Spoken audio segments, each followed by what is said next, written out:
Mic. Camera. Action. You're a warrior. You're a weapon. Hey, there's no sweat. Looks like you're sweating to me. Jesus! What are you doing in my room? Well, how did I get into this shitbox hotel room? Because I'm a real spy. I thought you quit. We have to stop the sale of a nuclear bomb. And they send in someone who looks like Santa Claus's fucking wife.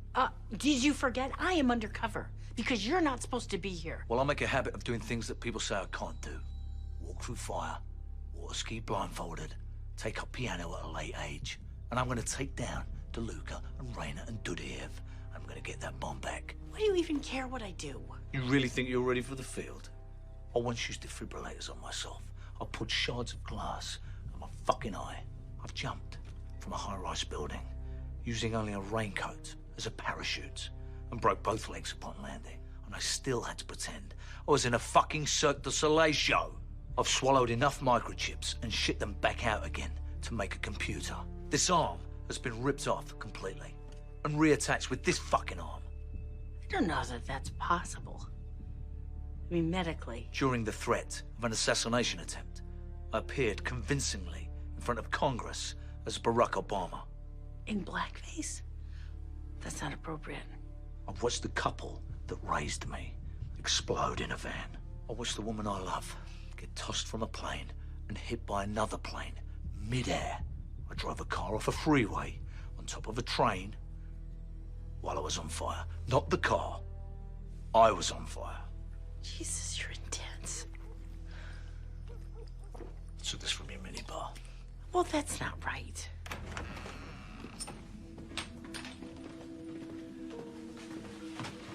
We're gonna ruin this mission. No, you're gonna ruin this mission. No, you are. No, you're going to. You. Times infinity.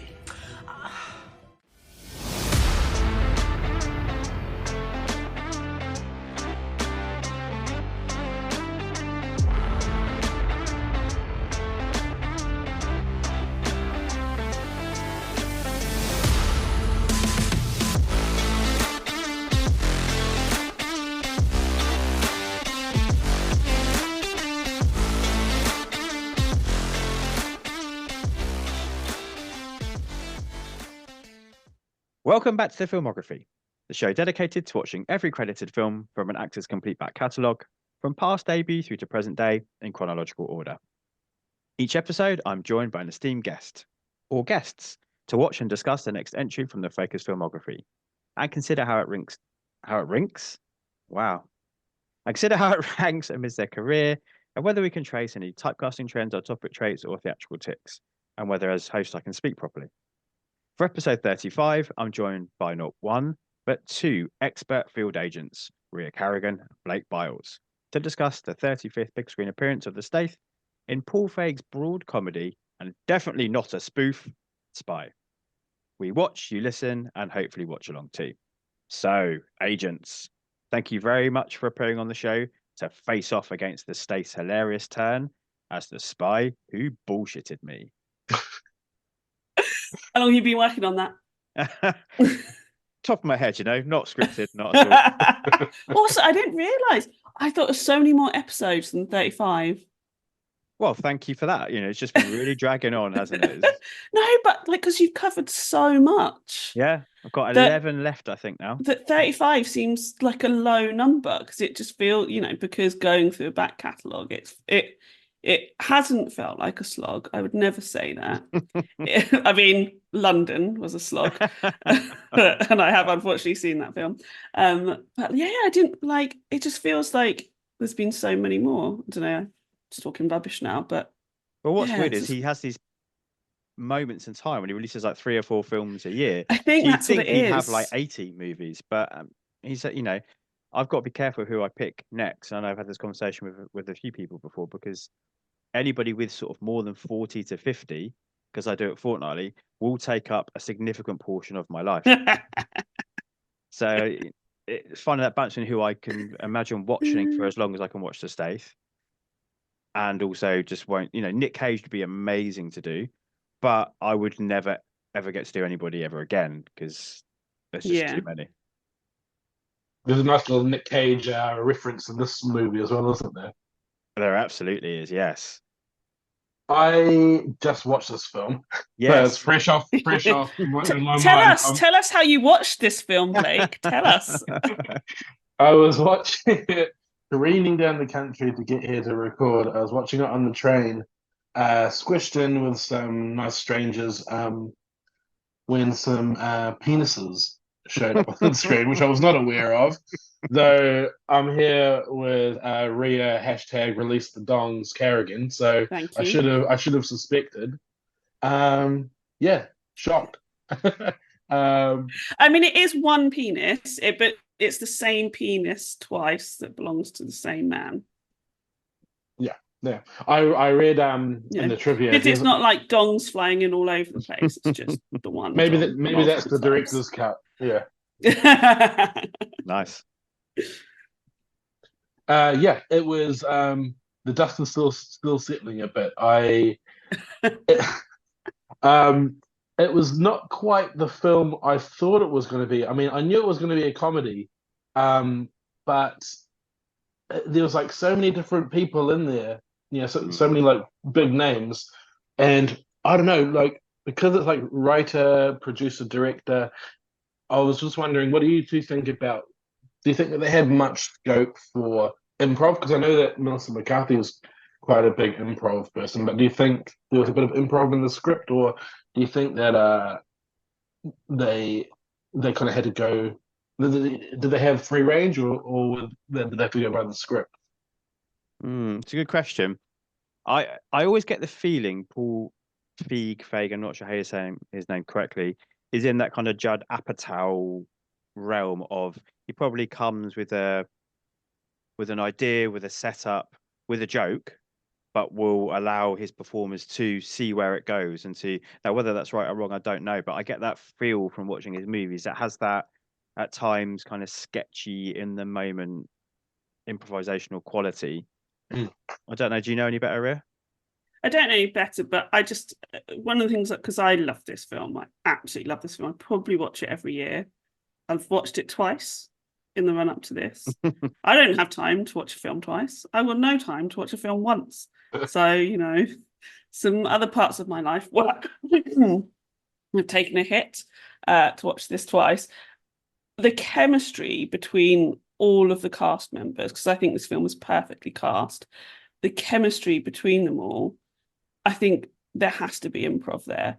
I think, I'm sure there is some amazing comedic moments that are scripted, but the way they're just constantly bouncing off each other, all of them. And that's why I like this film so much. I feel joy in this film, like when watching it. They're all having an amazing time. There's no way there are scenes from this film that are all scripted. There's no way that all the scenes in this film are scripted. There has to be that chemistry with each other. I read in the trivia, and it took me almost as long to read the trivia as it did for the film. There's a lot in there. I almost suspect that Paul Feig was the one who was putting in all the entries, or the production designer or something. There's some really detailed stuff. But like I'm familiar with some of his stuff, and seemingly he uses a lot of the same actors, and so there's that feeling, like you're saying, Rhea, that it's like it was well cast, but there's like a familiarity there. It felt comfortable. Some people felt more comfortable. Some people felt more comfortable than others, though. But maybe we'll get into that. I think that's a great observation about how comfortable they are. I know Rose Byrne has very much become a comedic actress now, but I'm not sure before this she was seen as that. So giving her, because she is hilarious in this film. She's my absolute favorite thing in this film. And so like giving her the space to be that funny, giving, sort of that fizziness between Melissa McCarthy, between Jason Statham, between, funny enough, Jude Law, even in the small scenes Jude Law and Jason Statham have together, which is just basically one scene at the end, you kind of feel like they're just pals and they've just rocked up on set together and they just happen to have been having a camera rolling. And so, for me, watching it, there's definitely, I think that's a great word, an environment that feels comfortable where they can all have fun. It's interesting because it doesn't always translate, does it? Sometimes you watch people having fun and you're like, well, I'm glad you are, because this is not working for me as a viewer at all. Are you talking about Adam Sandler there? Well, and actually Judd Apatow stuff sometimes as Yeah, well. true. I know there are a lot of fans of This Is the End out there, and it has its moments, but then at other points it's just like, well, this is just you lot pissing about, getting paid lots of money, costing lots of money to make a film, and it's not really a film. It's a hangout, which can work and sometimes comes off and sometimes doesn't. I'm not as convinced as you are about everybody that's in this movie, if I'm honest. I agree with Rose Byrne, fantastic. I agree, obviously, with the Stath, fantastic. There are some people in this who, for me, don't really work as characters in this movie, but also I'm not really that bothered about as performers in general. And it does lessen this movie for me. And it's really interesting thinking about, like, Blake, for you, this is the first time watch. Rear, it's for you, 100th time watch.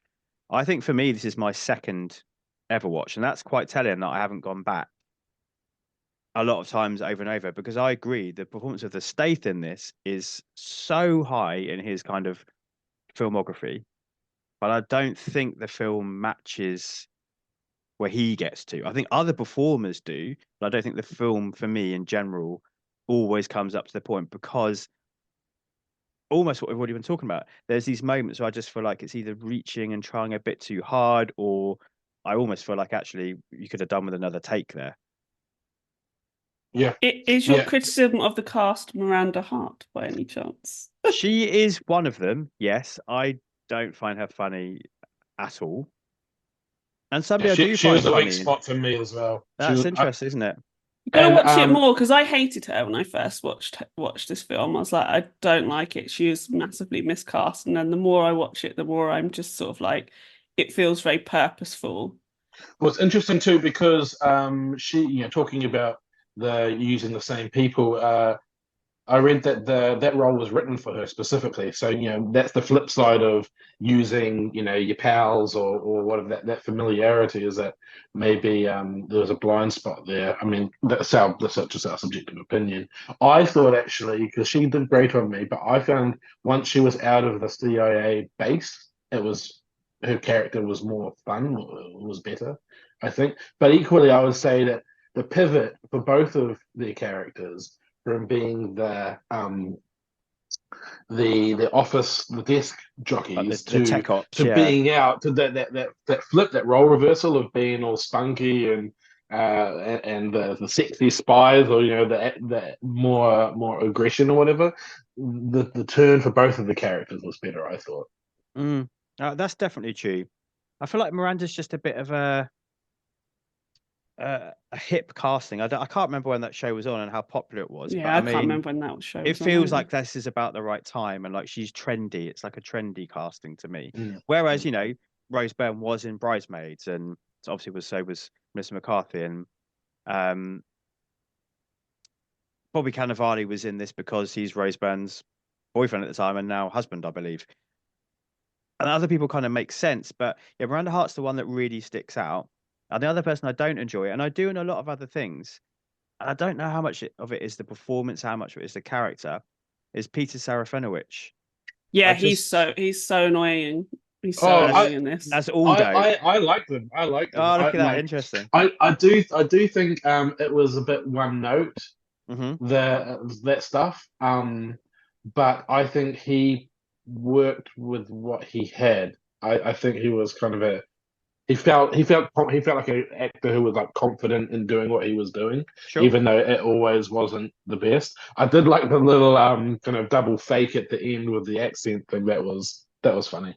Yeah, I would have liked a bit more of that, I think, earlier. I think that would have worked better if he'd been like a different accent or a different character every time or something. I don't know. Yeah. But we're going to have to get there, obviously, about how successful this movie is. And I think its mission statement of having, you said it, Blake, already, these female characters being out in the world and not being kept in reserve, and this sense of who's the right person to be doing the right job. I think that is an interesting message in the movie. And like I say, at times I'm not 100% sure how successful it always is through certain choices.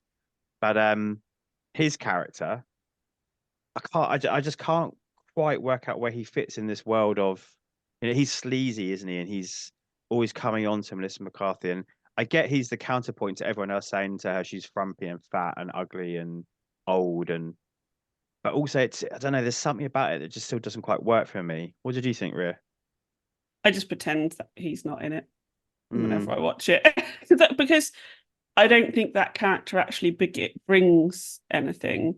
no. I think it'd be a lot more fun. It would have been a lot more fun to have maybe one of the other characters we've seen from like the wider spy pool or something like that. I think that, see, for me, he's the weakest character, and I think it's just there played for like some hard laughs, which I don't think really hit. The only one that It doesn't work because you look at Melissa McCarthy and she is an attractive woman, right?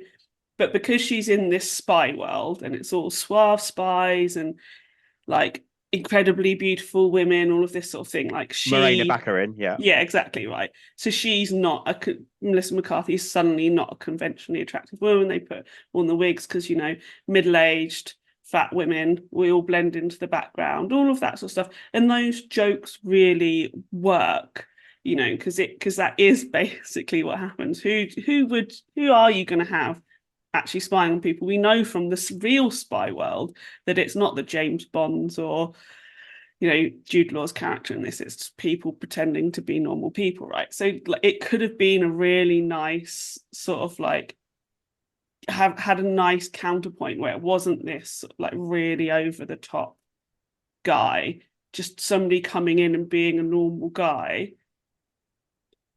For me, I would have found that funnier, and it would have worked better with sort of all of those other things that the films do, which I think does really successfully. Why is Alison Janney's character now the head of the CIA, right? It's all of, and she talks about how she brought in changes. Oh, that they pushed people down, got them to stay in the base until I came along, and yet she lets this guy be like out in the field and stuff like that. And it just sort of, I find it quite jarring. And I just don't think it's a great performance with a great script behind it for his character. I almost feel like that joke, sorry, Blake, that joke you was about that is funny at the end, almost to me feels like oh shit, let's do this joke because he's actually not great at the accent. And it kind of excuses all the slips from earlier on. So it kind of works on two levels, but I'm not sure whether that was a plan or whether it was an excuse for how bad his accent is at the time. Yeah, I kind of forgave it in a way, like I said before, I thought it was quite one note. But that kind of over the topness was, I do think it was in line with the film, because you had Alison Janney's really kind of her shock at the pink eye thing and going over the top with it, the part in the plane where the assassin's head's getting stuck up Rose Byrne's skirt. It all feels very, I don't want to say like American, like that kind of really over the top kind of comedy. So for me, it kind of fit in there in that it's we have that trifecta of Melissa McCarthy, Miranda Hart, and Rose Byrne's female main characters. You had like Jude Law's unattainable crush. You had the Stath's foil, and then you had Peter Serafinowicz's Pepe Le Pew, as she called him. They were just kind of different archetypes, I think, that were just chucked in there. So maybe he got the short end of the stick, but yeah. That's really interesting, actually. I hadn't never thought of that, although you've articulated that as like how they're meant to represent three different types of stereotypical masculine traits. That tracks, actually. And I think Feig is an intelligent enough writer to have done that on purpose, and I just don't pick up on it. And on him as a writer, I think it's great that a man has written this. As we know, I do believe men can write women, our friend Tony Farina, but I think it's missed so often And I love that it's a man who's able to use his power to write this and make this film, and focus it on women and female friendships and sort of like the weird things that women have to put up with in the world. And he's able to do it in a really well done way that's not patronizing to us. It was actually, like, it's cheesy and cliche to say, but it is empowering. This film is like really empowering whilst being fun and not being like overly sugary and sweet or pushing messages down your throat. And I think that's really great that he's, as a male writer and filmmaker, has decided to do this with his power. And I think that's why it endures for me, because I just keep on going back and just like enjoying it, and it doesn't feel like there is a man in there. Yeah, there's not a masculine agenda as such. There's No. a story to tell here. The story needs to be about female characters and female friendship, but also female. I agree with you. Female empowerment. Obviously, Melissa McCarthy's character, Susan Cooper. I've got a comment to make about the name. Remind me if I forget. Is empowered throughout the movie, but actually, as you said, really, like Alison Janney is the boss of this unit of the CIA. Rose Byrne's character of like inheriting her father's business and taking the direction that she feels it should go, even if she does still dress like a sexy, fluffy dolphin trainer. Love it. Which was Love a it. very good line. Yeah, and Miranda Hart's character, she totally owns who she is. All these people, it's interesting. They exist in this world, and it's one of the key things I want to talk about.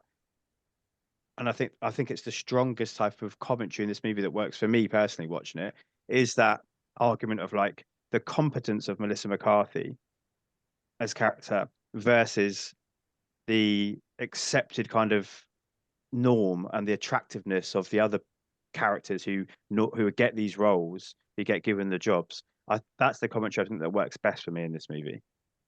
Yeah, and she's hugely competent while still being flawed and still not having confidence in herself and questioning herself and, diminishing herself for men in the world and for her place in the world. And I'm not, that's not relatable to you as a woman, like to any of us, no matter how we began as women or did not begin as women. Like, this is a journey that all of us who identify as women could have very much been on, and it's just like there, and they're just putting it right there for us, and they're not hiding it, and they're not, it's not a drama, it's not like a thriller, it's not a horror. And I say this as somebody who loves horror. It's a mainstream comedy film, and it's just doing it all there. And I just think that's so unusual. And I think if you're listening to us and you haven't seen Spy, that's mad. But why would you be listening to this? But go and watch it if you haven't, because I think you won't really have seen much like it. Yeah, I can agree with that for sure. I think it was a nice touch that they show her training videos and that she was really kick ass. And because then, it kind of goes with that thing about shrinking and losing your confidence and kind of falling in line following this shiny bright star, and then so for her to embrace it all, it wasn't necessarily that she was like learning new skills, it was like rediscovering what she had, which was quite nice. And there's that twist at the end, which was cool. I hadn't thought about that, because I couldn't have thought about it at the start that it was going to be that other guy's kind of vibe, like these big hot shots who are just out of the film. So the twist was interesting, but the way she ended, where she was just smell you later, pal. It was a nice touch. I'm always a bit wary of using the word gaslit or gaslight, because I think sometimes it's misappropriated for what it's being used for. And I'm still not even quite sure if that's what's going on here, but there's definitely that sense of her being suppressed, isn't there? Like Jude Law's character, is it Bradley Fine, I think, or some Agent Brad Fine, yeah. anyway. Yeah. Which is a good character name for him. It is definitely like keeping her in what he sees as her place, because it benefits him, doesn't it? And it's better for his career and for his mission and his success.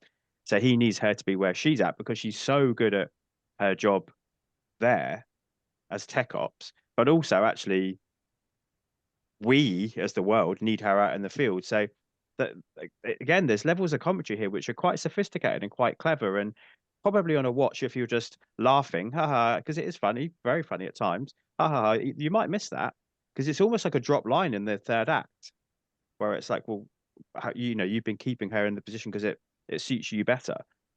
So yeah, it's the invisible work that we women do. He, as a man, is able to go out and be successful because she, as the woman, is at home. It's men who go out and work and women who do the childcare. It's not men who are supporting the women to be at home to look after children and look after their house. It is women who are supporting men, and they do not get paid or recognized for it. And it's doing that exactly the same in the spy world. And then it's really interesting when you think about, I mean, let's talk about Jason and his best role that's ever been committed to film as Rick Ford. He doesn't disrespect Susan Cooper because she's a woman. That doesn't factor in for him at all. He is just this stereotypical macho guy who thinks he can go and do anything. He treats everybody exactly the same, regardless of whether they're a man or a woman, of their gender. He doesn't, and I like that. I like that difference between them. How like Fine is like the smooth, suave, winking at women type of thing. And Ford does not give a shit if you're a man. And he even says, if I was seducing that man, like I would be sucking cock right now, like it's, and I love that. And and for me, I think that's such a great part of his character that I really enjoy. And when they're passing barbs to each other, they feel like they're on the same level doing it, and I love that relationship between them. I mean, who knows how that's developed after their night of sweet, sweet loving, but she loved it. So, Call it to Rick. He loved it. I mean, just put him in the face-off machine. I don't know why it's such an issue. That was a great line. That was my first big laugh of that one, the face-off machine. That was so good. The fact they sleep together is something I want you to both talk to me about, because I get it. The whole film is building up to that having to happen, but I don't know if it undercuts the rest of the journey she goes on. Like, this is a Stath podcast, right? As a actor, and we're all agreeing he's amazing in this. He's hilarious. He's let loose. His delivery is so on point with every single ridiculous line that he's given to do, and he just goes for it. I don't know. She is above him. Let's face it. Susan Cooper as a character is above Rick Ford. So I don't know how I feel, whether it falls in line with the journey she's gone on through the movie to end up sleeping with him. But we know he has a big dick. Ford's is bigger. That's what they say. That's what Ford's handler backs. His dick is bigger than the guy whose photos on the phone. You get some, Susan Cooper. You slam it a little bit. You get yourself some, because he's going to go off and he's going to tell everybody that you were the best lay he's ever had, because I think he truly believes it. Like, half the lies he's saying, I think he truly believes it. What do you mean lies? I ripped this arm off, I lost this arm, and I put the other arm on the side. What do you mean lies? They're going to think she's amazing. Sorry. The best one for me was taking up piano at a late age. That's one of my favorites. I cackled on the train at that one. That was really good, that one. I think it's okay because they at each other the whole way through the film. It's trading barbs and stuff like that. It's it's a Freudian one. I think it's fine, and it was her choice. Think about all the times James Bond's found time for it, and she found time for it. And it wasn't with Brad Fine, so. Yeah, that would have been the worst. That would have been the worst. Yeah, and she actually rejects him in the end, doesn't she? He's like, he says, "I'll take you out for dinner," and she's like, "No, I've got other things to do." Well, she says she's going to go out with the Miranda Hart character. I can't think what she's called. They're gonna have champagne and jerky. That's right. Yeah. Oh, it's interesting. That's why I wanted to hear what you both thought, because I just couldn't tell myself. I couldn't decide. And I think the way it's played, because you have the one scene, don't you, and they wake up. Yeah. She's like, "Oh no, what have I done?" And then the film stops and finishes, and then it comes back, doesn't it? As like a little, almost like post credit, like a blooper kind of like a thing. blooper, yeah. And Yeah. that's when he's like, "Oh, you loved it," and they both start giggling. Oh no, what is it? He says, "What is it?" She says, "Oh, I won't let you Just put my, don't use your thumb don't. again." That's right. Yeah, yeah. And then they're all kind of people are cracking up and Yeah, off camera, and he looks at the camera, and yeah, I almost feel like it wasn't in the script, but they just had so much fun. Yeah. They're like, look, we're here filming in this awesome mansion. Let's jump into bed. sure, and just yeah, yeah. and just for something fun. Yeah. It certainly works a lot better than the Miranda Hart 50 Cent stuff. Yeah, that bit's weird. That bit's so weird. Because so I would say I agree that her performance is not great, but it is endeared to me over the years that I have watched this film, and like I said, it now when I watch it feels very purposeful. Maybe, I've just been brainwashed because I've watched it so many times. Apart from that, like it doesn't work. And for me, it doesn't work because earlier when she jumps on him on the club, she's like, "Oh, now I'm off to go and like jump on somebody else, whatever." And then she's there in the helicopter delivering that line. I was like, it doesn't, for me, like the joke then doesn't work of what she did earlier, saying, her distraction technique was just jumping on stage and like Try jumping. humping 50 Cent. Yeah, exactly. So sort of like for me, that joke falls quite flat. I think it would have been better if it was a different, like famous rapper or pop star or singer or whatever. Like that would have been like quite funny. Oh, I saw what you did to 50. Through. Yeah, yeah. And I just think she doesn't work well with 50 Cent, who, bless him, is not great at delivering lines. Bless his little soul. No, he can rap, but he can't act. There's no chemistry between the two of them. This is actually the third film, or this is 2 of 3 films that 50 Cent has done with our man, the Stath. Is it? Go on, can you name the other 2, one each, or can either you name either of the other ones? Not without Googling, no. Do you reckon they're mates? Well, there's a very big gap in between each one, I will say that. They're not in a rush to keep working with each other. So I couldn't tell you. This is the middle movie, if that helps. There's No. one much later and very recent. I'm on Wikipedia. Give me a moment. I'll pretend. Cut it out and pretend that I knew. Don't. It's fine. So that's not no clue. I read it before in the trivia, but I've just been deluged by all these crazy location facts. Oh, I'm now reading about all of his feuds: Ja Rule, Jay-Z and Beyonce, The Game. So he's Cameron, in Rick Ross. he's in Expendables. Oh, of course. Yeah, I Joined should have the guessed that Expendables actually. Yeah. crew. He can't act in that either. And the other one was he was in 13. Oh, About yeah. the not suicide cult, the Russian roulette cult. So he keeps cropping up in Stath movies, which is weird, but there's at least 5+ years between each one. So yeah, it's not like they're not bezies or anything, I don't think. 50 Cent was rumored to be in Expendables years and years and years ago. I think for some reason it didn't work out. He was on tour or something. What I find really interesting about this movie as well, and I want to talk about the spoofness because obviously I very much led with that at the start of the show, and I'll come back to that. But what I find interesting about this movie, and both times I've watched it now, is that the middle act for me is the strongest. Yeah. It's the funniest act. It's Absolutely. As you said, the 3 women together when Miranda Hart is at her least annoying. I won't say best, she's at her least annoying. But Rose Byrne and Melissa McCarthy are outstanding together.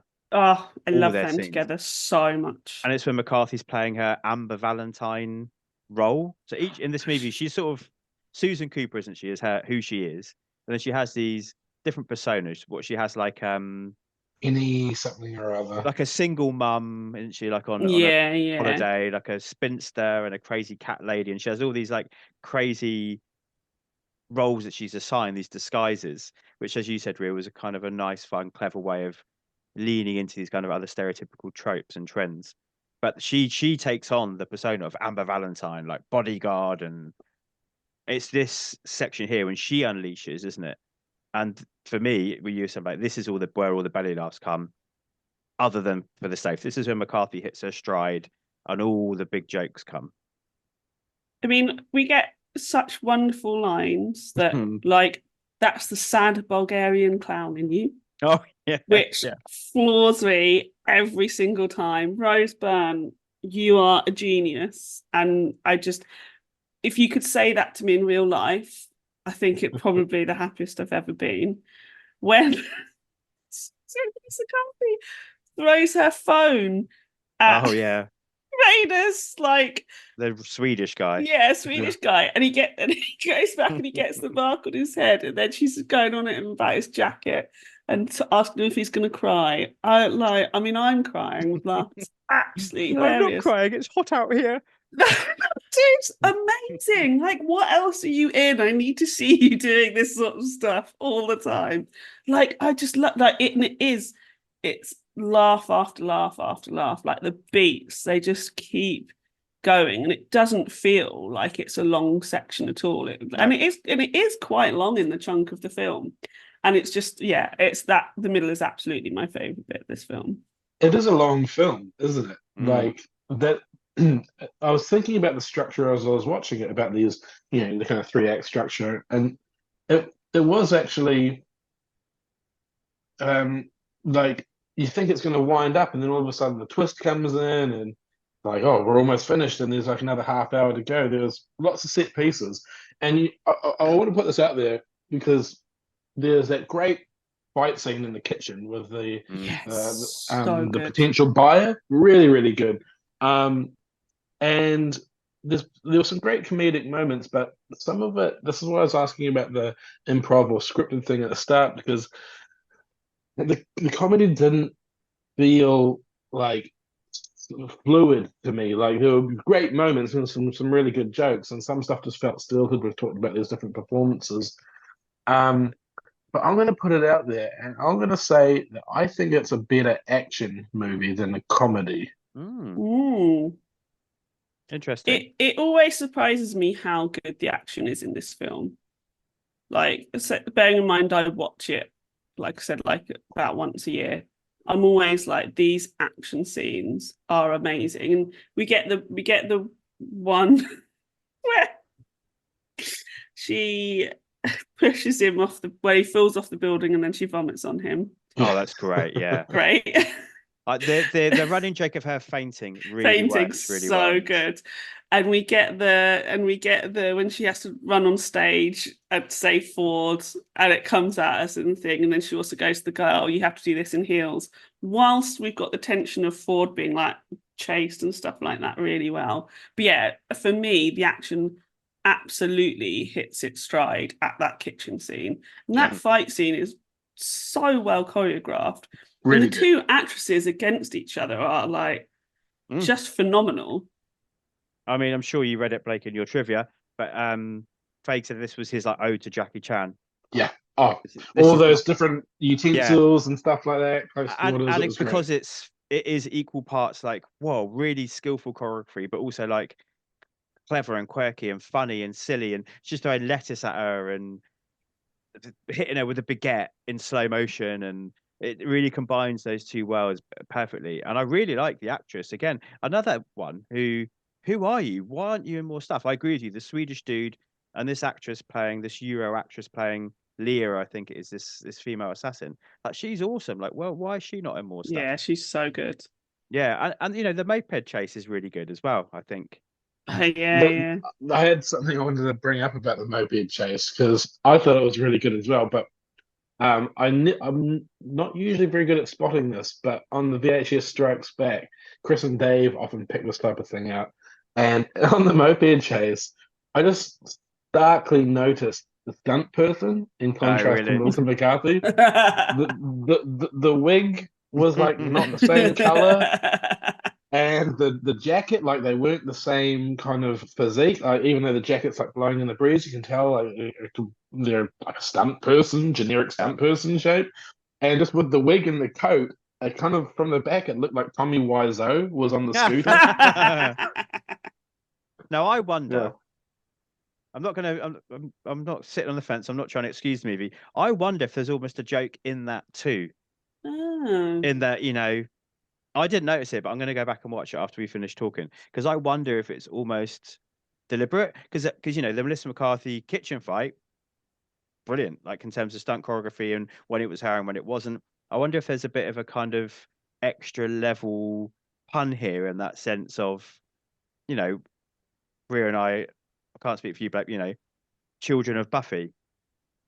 In my head right now, I can picture so many scenes where that's not Sarah Michelle Gellar. That's funny. That's not David exactly Brianis. what That's happened not... to me when Blake was talking about it. Genuinely, that's exactly. And it doesn't ruin the enjoyment. And again, so many 80s movies and stuff where you're like, oh my God, like that guy was black and now he's white. What's going on? So I don't know. I don't know if I'm excusing it. I'm going to go back and watch it, but I want to see it with your commentary and my thought in mind of like how deliberate could it be? I feel like they would have gone a bit more into it. Yeah, I wonder if it would have done. Yeah. Yeah, but go back to it just so that you can see Tommy Wiseau. Yeah. But no, the action was good. It was. And what I really like about that scene is how it ends. She does this really cool stunt, like as they do in the movies, where the perfectly placed construction site with the plank to go over, and she lands in that concrete, which is kind of a funny joke by itself.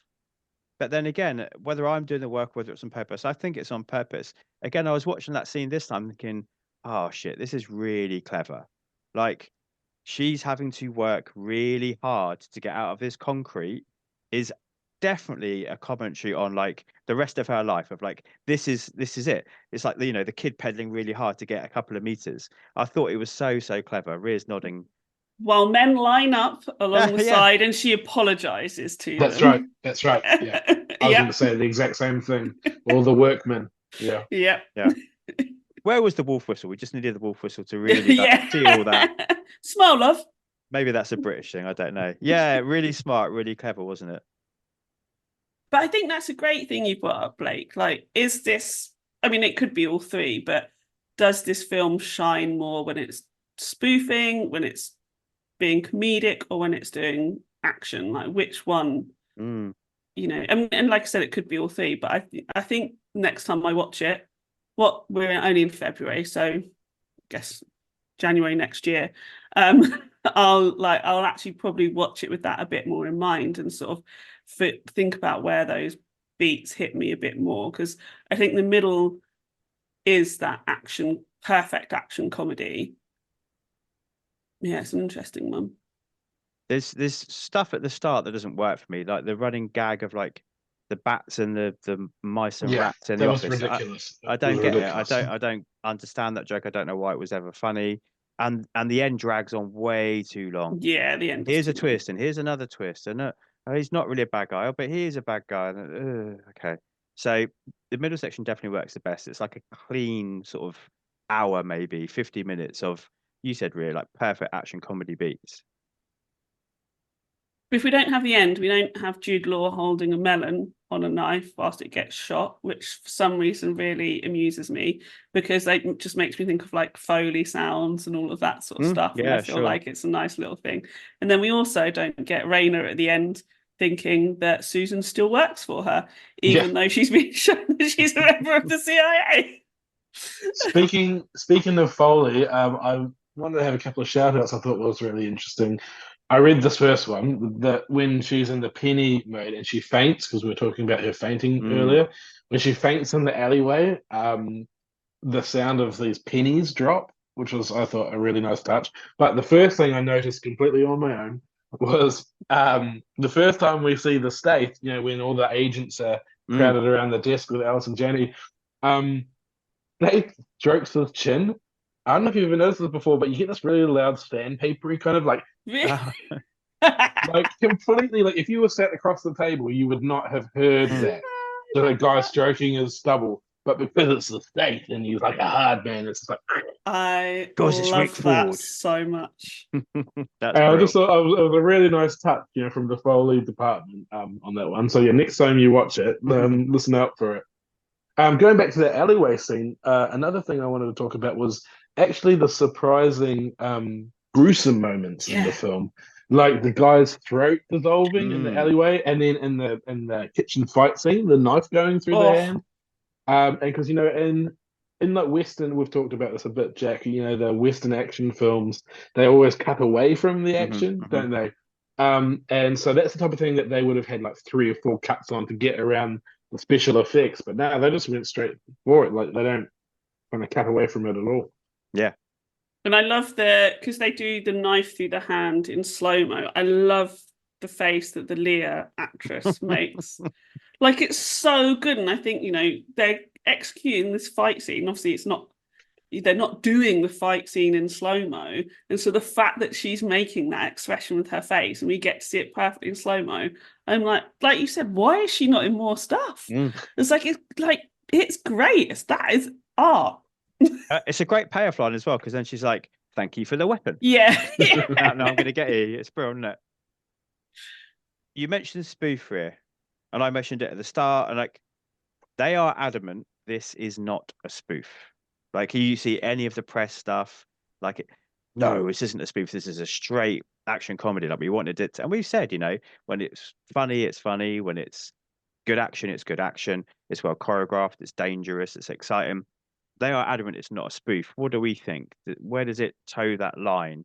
Does it tip over anywhere? Do you think it's more of I can't think of the right word. Somebody's going to have to remember it for me. When you pay tribute to. An homage. Thank you. Do you think it's maybe more of that?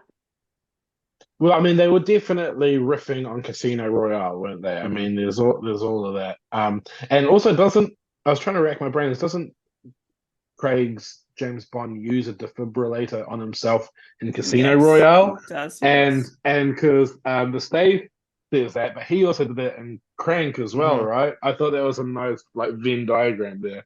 It's definitely an homage, but then you bring in the comedic element to it. You can't help but put spoof in there, And and because there's.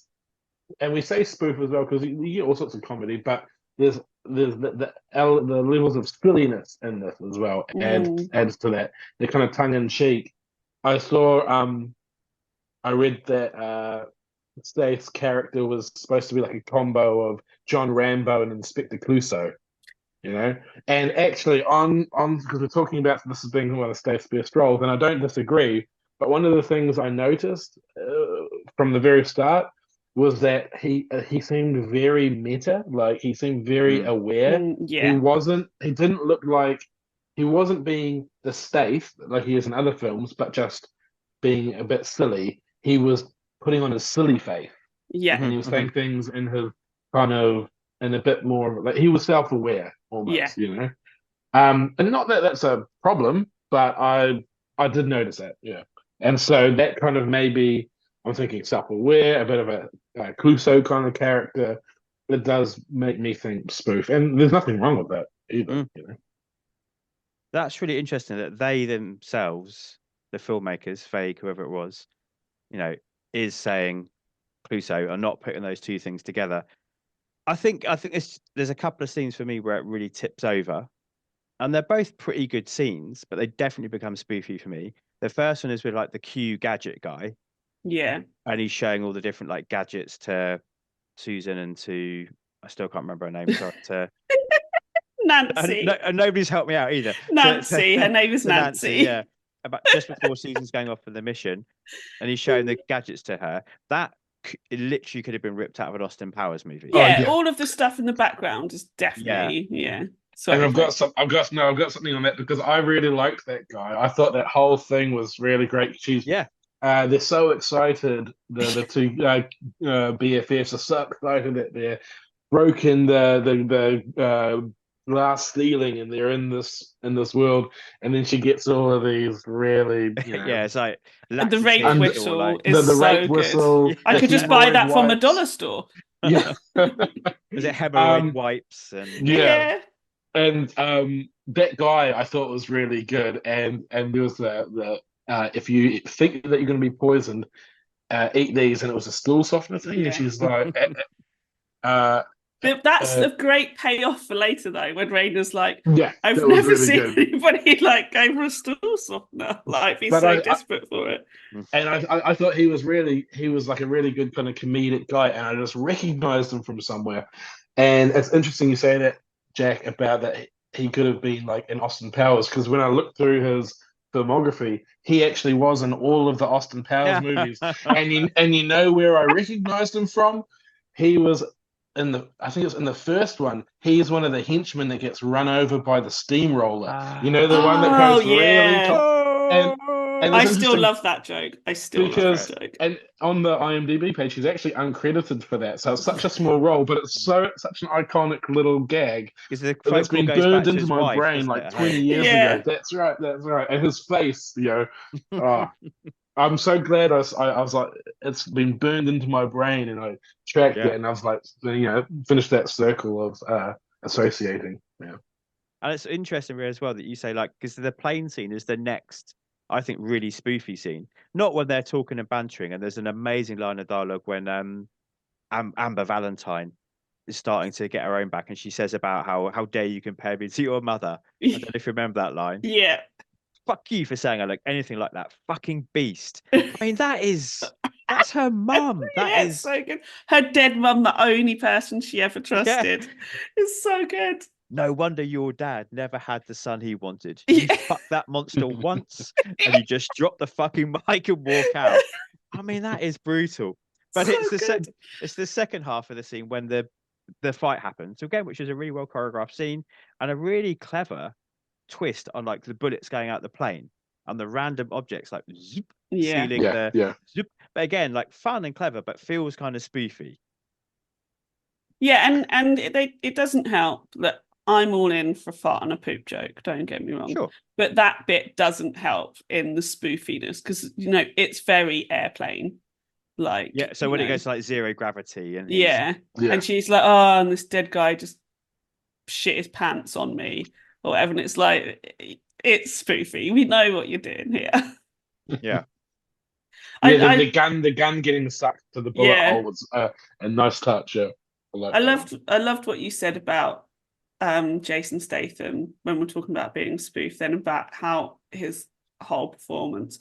I mean, we've talked about so much else. I just want to talk about his performance, but we've not talked about Rose Byrne's performance either, which is for me like an absolute career highlight for her. And her hair is as well. What a hair and makeup, beautiful job on that. Like, how is that even possible? We always talk about the Stath doing his own stunts, but she should get some credit for carrying that beehive around. Right. Right. And what I just love about him in this film, and in most of his roles, is his lack of ego. And for me, I see it the most in this film. Like, because, if you're Jason Statham, I think we've talked about this before, you know why you were getting hired for stuff, right? You know your limitations, but you also know what you're really good at. And the fact that he goes into this film with no ego and plays this character so well. Like, in fact, like, I want to hang out with him, but also absolutely do not want to spend any time with Rick Ford at the same time, right? And I just love that. And do I want to be in a room while he's shouting about the face-off machine? Yes. Do I want to be his handler person back at the CIA? No, absolutely not. I mean, how many times has she seen his dick? Amazing, because he is romancing everybody he has to. and I just love that about him in this film. That it's not just coming in and acting and doing a job well. It is 100% getting it and committing to it and putting his ego aside and having fun with it. And I just every time he's on screen, I'm just having the best time. You know what? You've made me realize something, Rhea. You know how I was talking before about how I felt his performance was a bit self-aware? It made me think one of our earlier episodes, maybe it was the one, Jack, and I was saying about I felt that there was a transition. You've talked about it, about the Stath, before he's Jason Statham, and then there's the Stath, and I I was saying that in those earlier films, like the Guy Ritchie ones, for example, he was kind of a hero, like an everyman's kind of hero, but he could still get knocked on his ass. But one of the things about the Stath was that when you ascend to the action star role, you get less of that. Yeah, sure, you get like beaten up a little bit, but he wasn't so much the everyman. And really, what you've said now has just made me think. With the self-awareness, is this the film? Is this one of his best roles? Because this is actually Jason Statham playing the Stath. He's taken off that Stathness and now he's wearing it as Jason Statham of yore. I love that. Yeah, that's fascinating. He's certainly, and I think in some of the later films, particularly, I'm about to hit the Fast and Furious era, and I do like a lot of those movies. And I do think he brings something to them in the same way The Rock did. The Rock came in, and at that point, everyone was calling The Rock franchise Viagra because he'd get cut, whatever he got cast, and suddenly it would get over $1 billion. And I think the Stath was the only other person that you could cast in those movies that would have the same effect as The Rock did at that point in action movie making. So I do like him in those, but I think he has become a bit of that kind of invulnerable as a character, but also as an actor, which I think is really interesting. He has now supposedly got one of these contracts when he does Hobbs and Shaw. He has that contract which says we have to hit each other the same amount of times. And if I get knocked down, he gets knocked down. And whereas, yeah, before he was a normal guy and he was acting, and I've just done Homefront, and I've just done what was the other one I was talking about it as well? Wildcard, and these movies where the baddies are no threat to him because he's the Stath. But here, you're right, all of that's taken off. And in fact, almost like that Robbie Williams Rock DJ video, like every single layer is peeled off till what's left is him just truly not giving a shit and actually totally ripping the piss out of himself, like constantly and owning that and just having fun with it, isn't it? Yeah, because I'm sure as well, I'm not making this up, maybe I am. Like lots of people like, oh, he's just a himbo. He's just like a hard man himbo coming in and acting. And they play on that in this film so much at the end. And he's like, oh, I'm going to go off to the ocean. And they're like, he does know this is a lake. And then he shouts in the background, oh, that's a fucking lake. Like you have to put your ego aside to do that and like play into it. And that just brings me a lot of joy. Handsome little himbo. Yeah, there's no fear about how dumb he looks in this. Is that like he's happy to appear as dumb and as clueless and as Clouseau as possible, isn't it? That one where he rumbles the trade off and his door gets hooked in the his jacket gets hooked in the door.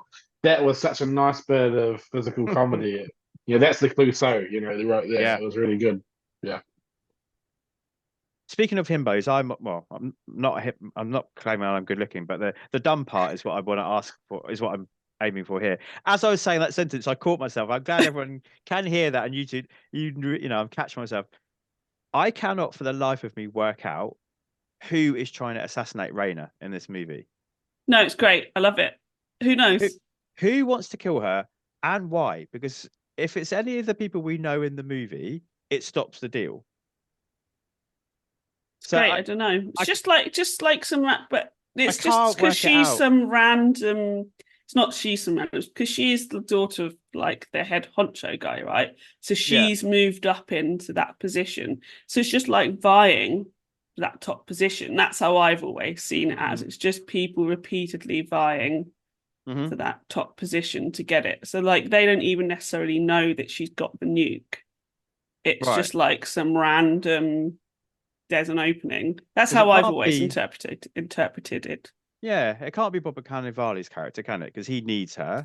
Also great in this. He is fantastic in this. He is great, yeah. And it can't be whoever that random dude is who comes at the end as Mr. Villain, because he needs her. So I was watching and thinking, like, Mr. Villain. He is so generic, Mr. Villain, with an accent.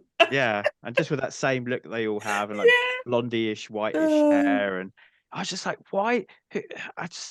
And it doesn't matter really per se, But I didn't know if either of you had an answer. You do have an answer here, so thank you for that. Don't know if you agree, Blake, or if you had a thought on it. Yeah, it couldn't have been either of them because they needed her. They didn't want her dead. Um, at that point, I thought 'cause I did get surprised by the twist, but I had wondered whether or not Bradley Fine and the other spy were both like double agents together and that kind of thing. But no, it could just be like some kind of like oligarch type hit, just to try and consolidate power or whatever. What I did like was that spy, that kind of arch enemy, perfect, quote unquote, female spy. That she was when she was a double agent, she was the assassin, and it wasn't just necessarily this like sexy siren kind of thing, but that it was all part of this cool car chase and the guns and everything like that. I thought that was a nice way to go about it. Really interesting casting as well, because if anyone's come to the movie with any prior knowledge of who she is as an actress and who she's played before and what her main role is and what she's known for, I wanted to see more of her, if I'm honest, just because of who it is. Who is she? I don't know. She's Inara in Firefly and Serenity. Oh, okay. Yeah. And in that, But, she plays what's the right word? She's a prostitute. She's a sex worker. That's not what they call her in that, is it? I was trying to No, think she's a legalized sex worker, but it's written by Joss Whedon, so the parameters around that are a little bit icky. A companion, they call That's her. it. Thank you. Yeah. I did like that bar scene where she goes in. She's always just so perfectly like, the guy's made the cocktail instantly, knows the name. He completely ignoring the other two. It was such a nice play, that one. And she plays it so well as well. So there's like those moments where she's being nice, or she knows their name, but actually she's kind of a little bit threatened by these women, even though on the surface she shouldn't be, because she's beautiful and successful and all of these sort of things. And I love it how they do that so nicely just before her character dies, which is Susan's like, I've changed my hair, and she goes, oh, is it extensions? And Susan says no, and she's like, yeah, all right. She's like, okay, Janning her. And you're just like, and I love, like, it's such a small character thing for her to be doing just before she gets assassinated. Like, it's like, even somebody with that small role, they've gone, we can do something with this, and I really like that. It's interesting, the dynamics there, because in the bar, that's like her territory, right? Because this is where she can make things, whereas if she were in the bunker, if she were in the basement, she'd be completely out of her depth, right? Because that's their territory. So it's just amazing. It's interesting, the power dynamics and where you're situated. So yeah, that reversal just before the assassination is nice, a nice touch. Yeah, definitely. And I think they managed to undercut it, don't they? I mean, I don't know how much again I'm reading into it, but that sense, like, their friendship, she definitely was jealous of their friendship. She's got this status, but she hasn't got any real friends like these two have. And you could see that she was sort of wanting that a little bit, and she was hanging out for a little bit longer than she needed to before she went back to flirt with the men. And then that undercutting of the whole scene where Nancy does the fart noise. she looks back and she's like, she's got a bad stomach. It's just really good. But sometimes we throw our friends under the bus. Yeah, right. We don't mean to. We're just like covering for shitty things we did. What I really like though is how the Morena background, like is it, what's her name? Karen. Right? I thought it was Karen, but I was going to say, I didn't want to say it. Character like continues to put on that kind of like, oh, I hope you feel better. She leaves it again, totally playing to type of that kind of false, fake, saying what's supposed to be said in the moment. Twisting the knife still. Yeah. Yes, exactly. Yeah. The undercut of it is twisting the knife. Yeah.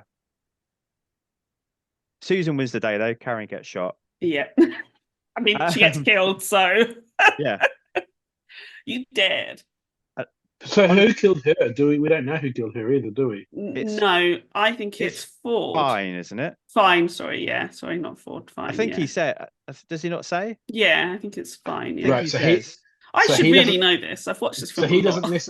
He might not know who it was, but he's looking out for our main character, right? Yeah, that's why. Yes, yeah. We think he's a bad guy at this point, like, because they faked his death, and he's working with Rose Byrne, isn't he? He's working with her, but actually he's not. He's still deep undercover, and so yeah, I think he shoots Karen to protect Susan because he's actually still a good guy. He's not really a good guy. He's still on the CIA's team. He's not a good guy. He's just fine. That's more. He is just fine. That's what's hilarious, isn't it? Because there's fine, and then there's just fine, and he's just fine. Nice. That's nice. There's some cleverly named, so one of the things I want to say about names was about Susan's character. So she's Susan Cooper, which I didn't think anything of it until the very end, when they're on a helicopter and we've got the whole like big usual cool action scene. And I suddenly thought, this is another moment where there's that meta cleverness again, or whether I'm the Tony today where I'm reading too much into it. Is it that she has flown the coop? Nice. Susan Cooper, because by the end of the movie, she has flown off out of the coop. I don't know. I thought you were going to say Bradley and Cooper. I thought that was going to be a link, but I wouldn't think that would be the one. If you've Tony Freened it, well done. If it was that's what they meant, well done, film. And well done. I read that in the massive list of trivia, which I thought was a stretch. I thought it was a real stretch. I think this is had an influence on stuff as well, as I guess most films or most things that are culturally popular do, because I thought quite a lot of the banter between like the agents and the assistants and the like Sec Ops guys felt very kind of Suicide Squad, or felt very Peacemaker. The way that James Gunn writes that relation between kind of Peacemaker is Rick Ford, and then all those kind of tech ops guys that we have. I don't know if you two have seen the Suicide Squad or the Peacemaker show, are all very much similar in these kind of character styles to the people in this movie, I thought, as well. You got a shake of the head from Blake. Dead air. Here I am trying. I did really like, and I don't know if I'd seen it before this film. I probably had the idea of spies aren't out there alone. They've always got somebody in their eyes and ears helping them along. I really like that concept, not just for how it is that keeping women down, doing the invisible work, but sort of like it really breaks that idea of like James Bond, man, Jason people Bourne, like that, on the world, yeah, exactly. Because I don't know if you've seen the TV show The Americans. It's absolutely amazing. You should watch it. But like how mundane their lives are as spies is so interesting. Like it's one of the things that they really explore, and like the big spy things that they go and do. Like there is a huge sense of danger, but like some of the assignments are like really boring. It's like break into somewhere and steal some plants. Like it's like genuinely like that sort of something that happens. So to like have it that the spies' lives are only exciting because there's people back at home, like helping make them be like super spies is like is a really fun idea. I'd love to see that in more things. I guess Alias did it, didn't it? Yeah, that's true. Yeah. Sydney was like the ostensible kind of classic Mary Sue super spy. Not, I'm using that term, but not really. But I mean, like she could do anything and everything. But she was always supported by a team of people, wasn't she? But again, interesting. That's a female lead. Dark Angel was like that as well. Oh my god, I forgot about Dark Angel. Great show. And he was, because he wasn't like wheelchair bound as well, and so he was, yeah. So he was the kind of the eyes. That was a classic show. Yeah, it's Jessica Alba. Yeah, bike careers and the other ones around that same time. The Enemy of the State. They had the van with the tech guys trying to chase them. I think Jack Black. I think that was one of his. Actually, he was one of the techie guys in the van. And another one, I'm not sure you've seen this one, Jack. I think we talked about it before, but Runaway Jury, where they had these two big lawyers Dustin Hoffman and Gene Hackman, and they're trying to pick their jury. So they have all of these people like working in the background, and it's it's a courtroom drama, but it's shot in the same kind of way, like all action packed and stuff, like a thriller. Yeah, it's an interesting dynamic, isn't it? The people, you've got these really enigmatic people, Gene Hackman and Dustin Hoffman on the top, but then you have all of this network underneath, just to see it. Yeah, All Dark of us, Angel. all of us normies, all the foot soldiers doing all the hard work in the background. Yeah. Anything else you want to say about the film? Any other little moments that stand out, or about the Stath? No, just every insult that Rose Byrne says is amazing, and I would pay for her to just say them all to me.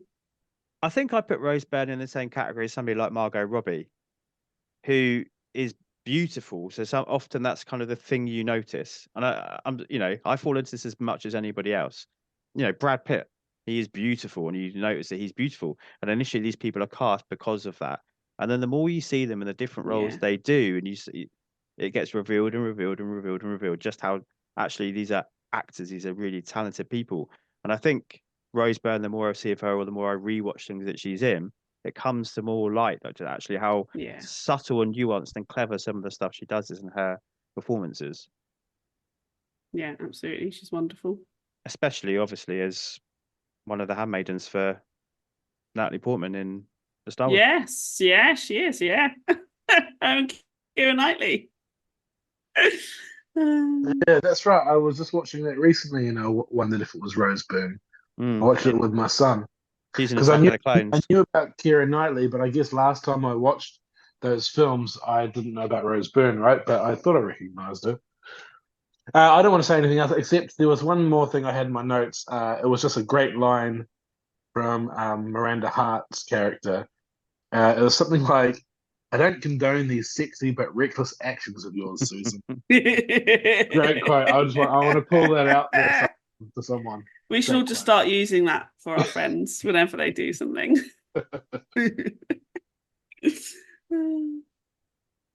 All right, if you don't mind, I'll read some letterbox, and then we'll get both your final words and where you think this lies for the Stath in his filmography.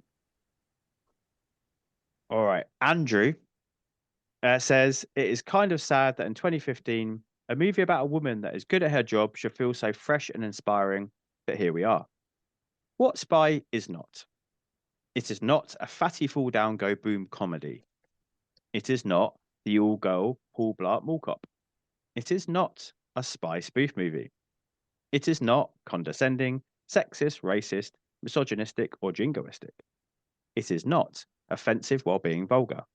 It is not a girl power movie. It is smart enough not to tie itself into such a simple slogan. What Spy is? It is funny. It is empowering. It is evening the playing field. It is well written, shot, acted, and edited. It is a vehicle for Melissa McCarthy that takes advantage of her natural charisma and sense of humour. It is the best use of Jason Statham since Crank. It is a showcase for the talents of Rose Byrne. It is the spy movie that breaks away from the dark shadow of decades of Bond movies that repress, exploit, degrade, and ignore women." Nice one, Andrew. I think he likes it. Yeah, I'm not sure how many stars did he give it. 5? Actually, only 3.5. Oh, Andrew, harsh. Oh God, what a critic. I don't know what you have to do to get 5 there, but yeah. Isn't Letterboxd 4? No, it's 5. Up to 5, yeah. Yeah. Well, he's a serious guy. I liked all of that because there were elements of like fatty fall down and elements of girl power and that, but that's like a crude look at it. Like if you look at it a bit further, like I'd like to think we have tonight, it's much more nuanced and more clever than that. I think if this was like a hungover, sit on the sofa and kind of just casually watch it, you might miss some of this. But stitching it all together and watching how it progresses, it's much more than that.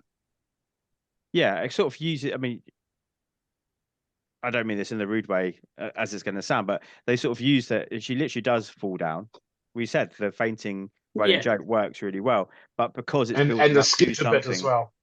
The scooter bit, as a classic example. But then, like Rhea said, like as a metaphor, I think it's really good. Yeah, it's there to it's playing with the trope rather than using it for a cheap laugh. Yeah, That's right. That's right. yeah. All right, Lou Shoemaker says, Spy is one of my favourite comedies of the last 10 years. I don't always find McCarthy's shtick of incessant curse-filled insults funny, but it absolutely kills me here. Even the stuff that doesn't sound funny on paper, like the lame disguises her character is given, wind up being funny by virtue of her sheer indignity. The supporting cast is great too.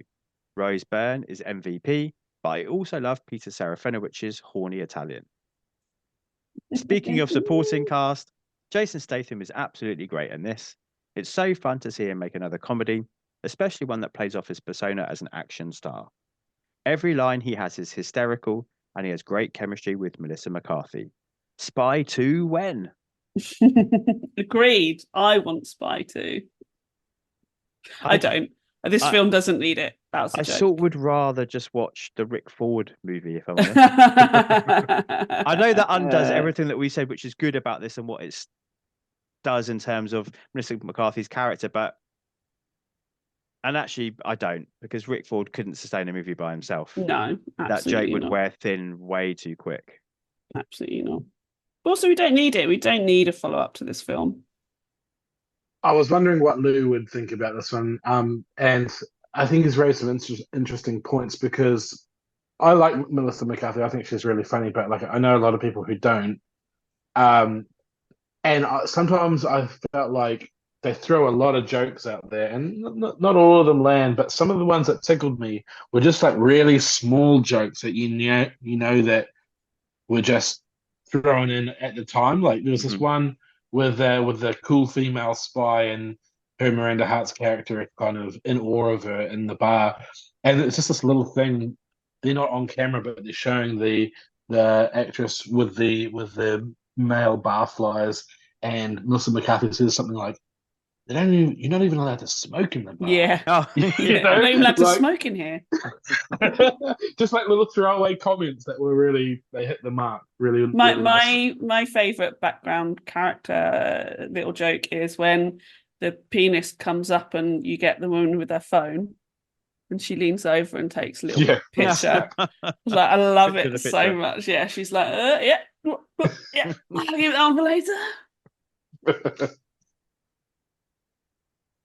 Okay, Jay Talks Too Much says, this is a really great action comedy. Maybe Melissa McCarthy's funniest. Rose Byrne, referring to Miranda Hart as this asthmatic big bird, made me laugh way too hard. Whoever cast Jason Statham as an overly intense, idiotic spy is a genius. Might be my favourite bad actor. Boo, Jay. On the downside, 2 hours, 10 minutes is a ridiculously long runtime for a comedy. Could have been trimmed a bit, but would definitely recommend. It is overlong. Yeah, I think like we've said before, the bloated, like, but it's a good middle act, isn't it? But if you trimmed the start, trimmed the end, perfect. Yeah, needs to lose 20 minutes. 10 from each side at least, yeah. All right, final one. Matt Singer says, Jason Statham is so good in Spy, he should have won an Oscar and a Nobel Peace Prize. Agreed. Yes. Yes. Both his arms ripped off and sewed back on the wrong way. And he learned piano at a late age. It's actually the second film in a row when he's had these moments of like listing all these qualities he's got. He does it on Wildcard as well. It's interesting. Like maybe people have hit upon this idea of like at this point in his career, people think that Stath can do everything and anything. So let's play with that. Let's have some... Yeah, absolutely. Yeah. They're all quite positive. They're all quite positive. Just as a brief thing, when you were looking through them, did anyone have any big critiques or anything like that? No, I mean, obviously, there obviously are. There's ones which, like 1-star shit and all that kind of stuff. But because I'm always focused on trying to find the ones which have something to say about the state. Yes, in this instance, it lent it to being part of a positive review, because I think you can't, unless you just don't like him. I don't think you can watch this movie and come away not finding something to enjoy from his performance, at least in it. Sure, I buy that. All right, so this is where we've got to be careful, right? Because it is not as a film. I think as a film for me, this is good. It's not. I know for you, it's much higher than that. For me, it's good. Yeah, boo. I enjoy it. But how dare you not like it the same amount as me? There are things in it which I would nitpick at, and things where it drags, and it's not quite as good. And I think I'm where you at what you said at the start, Blake, is where I think it is in my head as I start watching it, because the bits I remember as being really good are really good. However, as a Stath performance and as part of his filmography and where he is at this point in his career, would we consider this a classic, worth catching, or completist only? And I'll start with you, Rhea, if you don't mind, because I think we all know the answer. We can probably guess. It's a classic. This is his best shot. Hands up, I've not seen The Meg. And I think once I finally see The Meg, I'll be like, this is the greatest Jason Statham role. Okay. And I'm say that fully aware of that. But, you know, I like the guy. I like what he does in other films. But this is, for me, 100% his best performance. Send me clips of this film, makes me happy. Just send me the whole film. But if you want to bombard me with gifs and clips, Jason Statham in this film, fantastic. It will make my day every single time. 100% classic legends. Don't put him in the face-off machine, because then we won't get to see that beautiful mug anymore. Exactly. Blake? I love that face-off thing, because I love just how dedicated he was to just being the guy that he would have gone into the face-off machine. I'm really happy to have watched this and to have had this chat tonight. Coming into it, I think I probably would have put it into worth catching. I was, as soon as I saw him, I could tell that he was acting. You know, like he had his. I'm not quite like, this is my silly face. You know, like it was the fourth wall kind of thing. And he's not in it as much. He's a big impact, obviously, but he's not one of the main stars. So I probably would have put it into worth catching. But actually, after talking through this and that thing I was saying earlier about, to me now, it feels like Jason Statham, guy who wants to be an actor, is now the Stath, and he actually gets to put the Stath down for a little bit, be Jason Statham, and then put the Stath back on and just be silly with it. Because of that, I would say that this is a classic, because it's saying something about the Stath's career.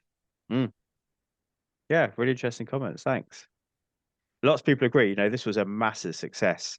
Not that money is always a barometer, but here, like, there's no doubt. Everyone agreed this is a movie you've got to watch to Stath in. And Melissa McCarthy, and of course, and Rose Byrne. But yeah, you know, I think it's at something like 90% on any kind of metric rating system. It made over $200 million, I believe, on a $65 million budget. So yeah, in all ways, I think this is coming out as a classic for him. All right, thank you both very much. That was a very insightful chat and a very fun chat all the way through. This is due out on the 4th of March. Rue, I know you're a busy little bee. Is that a good thing to say? Busy little bees are do, yeah. That's what they do. For the Fem-On, what have you got going on around the beginning of March? How many things? Lots of things. But if you have listened to this and you like my voice, it's wonderful, I know. Go and listen to some of my favorite episodes that I've done on Fem-On. So I do Fem-On Film, which I look at films from a female perspective, usually films written, directed, made for women, but I'm branching out a bit more and it's fun. So there's some fun stuff I'm doing there. But go and listen to my February episodes. I've got an amazing Fem-On Creatives episode with a woman called Emily Price from a place called Be Our Guest Princesses, which is a business she started up, and they go and make magic in children's lives. And if you listen to it and don't feel emotional, then you are cold and dead inside. We've got an amazing episode from back in November with friend of the pod, Tony Farina, with Masako Rocks, which is go and listen to that. What else have I got? I've got another creative person, Bethan Wolvin, who is a children's book author and illustrator, and that episode is possibly one of my favorite interviews I've ever done. She's amazing.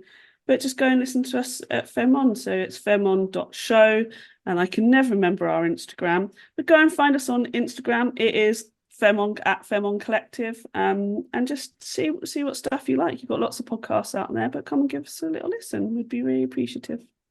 I mean, I'm still waiting since the Femon launched for my appearance to discuss Strange Days.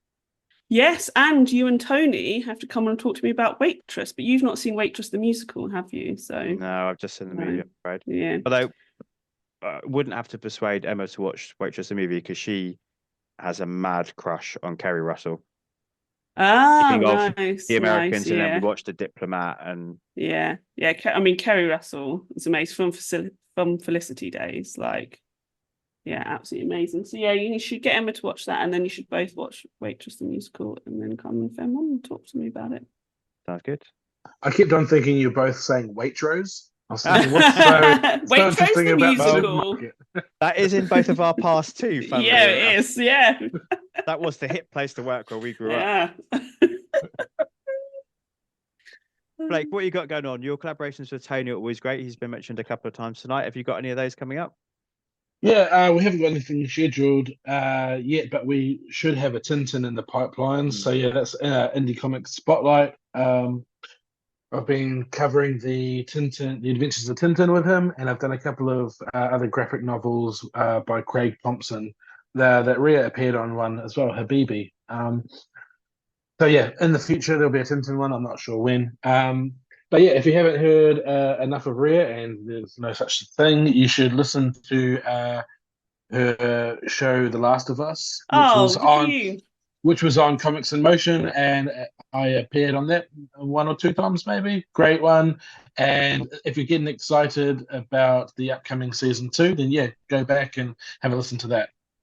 Yes, because you are going to come on season 2, and we need to talk about The Last of Us Part 2, the game. That's right. We do. Pew pew pew.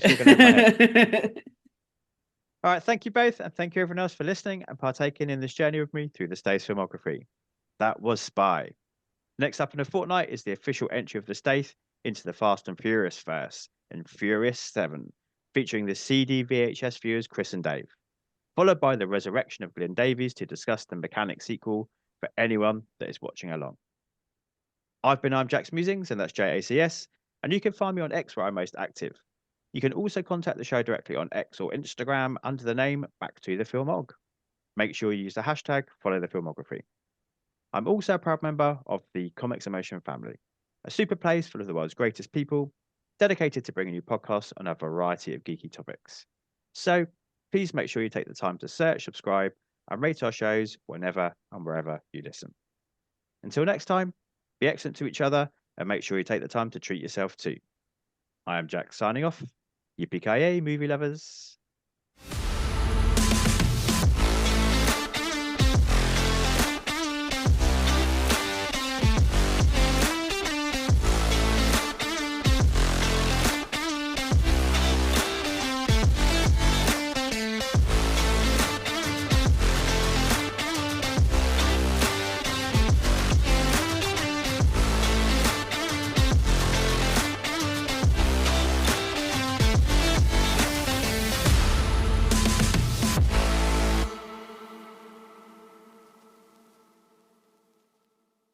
Here's what we do.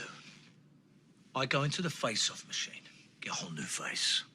I turn up, they never notice me. Do you have quarters? Because it costs 50 cents. Well, I gotta pay. No, because it doesn't exist. Yes, it does. I heard Cress and Wright talking about it in the shitter. Cut.